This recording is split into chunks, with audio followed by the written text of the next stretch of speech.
Let go and let God. What does that really mean? Does it mean to literally let go of something or someone and let God step in? I feel like I have a very different take on that. Hi guys, welcome back to my channel. My name is Eunice. If you're new here, welcome. So today I want to share with you the let go and let God quotes that we see and hear everywhere, and how I have a very different take on that quote. Most believe that letting go means to surrender, and sometimes surrender for people, it means to do nothing. And I believe that's not the case when they say let go and let God. I believe it's more of let go but take action. We know that letting go is an action, but most of the time we let go and do nothing afterwards, and that is the problem. You know you have to leave that relationship, but you just rather wait and see. No, you have to leave. You have to make the first step, and then God will do what needs to be done. Same as goes as if you want to start a new business. Are you just gonna wait and see if God's gonna open doors for you? No, you have to make the first step. You have to incorporate. You have to talk to suppliers. You have to do all those actions, and then you have to believe that God is gonna actually work for your own good. But how do you know when to let go and sit still? Because sometimes you still have to, sit your ass down, or you have to let go and act on it. One of the things will be to follow your intuition. Intuition, I believe, is very underrated. Intuition is you're just able to understand something right away without knowing it all, without knowing every facts or steps, or without you weighing the pros and cons. For example, I'm sure a lot of you went on a date with some guy, you just felt in your gut that this ain't it. Or if you want to apply for a new position and you feel like, yeah, this is it, this is the role for me. It's just your intuition. It's when you follow your gut. One time I was working at this company, and I just felt for me that it was the time for me to leave that company. I was working there for probably 2 years. Nothing was wrong. They were nice to me. The pay was okay, but I just felt that this was not the place for me. So I could have said, I'm just letting go and let God and wait until God does something. No, I actually actioned it by applying to new role and interviewing. So I just put actions behind my intuition. It's very important to always follow your intuition. Your intuition sometimes is right, not always, but sometimes your intuition is very right. So you must listen to it. Getting to know yourself too is a great way to letting go and let God, especially in situation where you don't know what to do.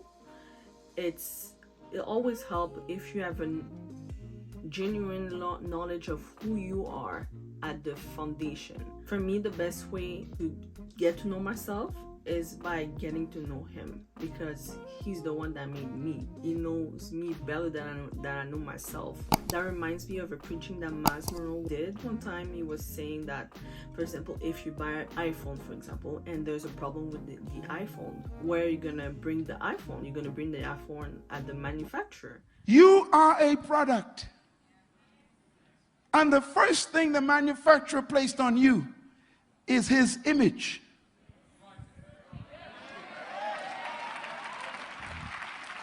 I'm going to scream all by myself right now.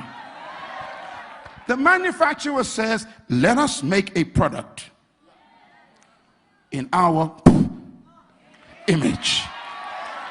Oh, come on. If you got the image, lift your hands and shout hallelujah.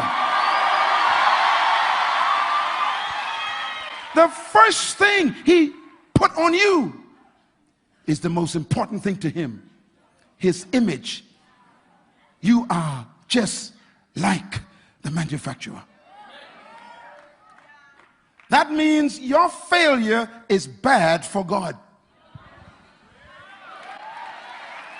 You, as the product of God, when you have issues within yourself and you don't know who you are and you don't know what to do, what you have to do, you have to go back to the Creator, and the Creator is God.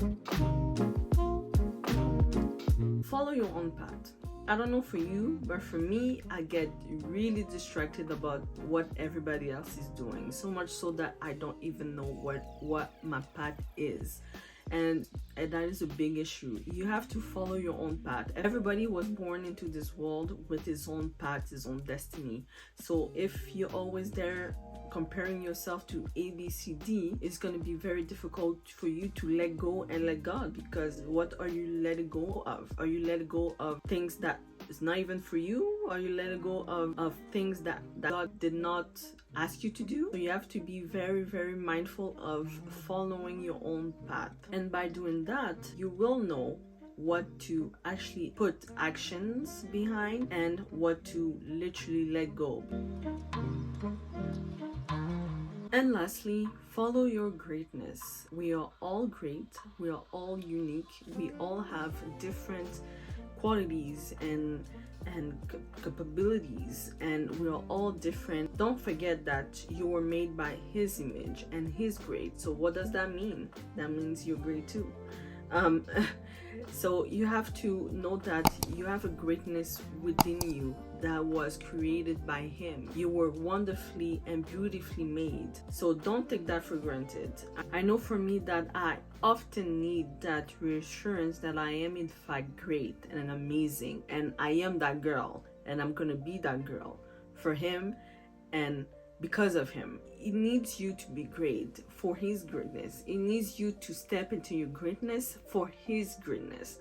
And that crazy? So confidence is a huge part in situation when you do not know what to do. God already speaks to us and speak about us in such a great manner that you have to take that and just believe that you are great. There's greatness within you, and you are special, and there's no one like you. There's just one of you, and that is all. So those were just my thoughts. Please let me know in the comments below, for you, what does it mean to let go and let God? Does it mean for you to be still, or does it mean for you to take action, to be more proactive of the letting go part? And please don't forget to subscribe, and love you all. Bye.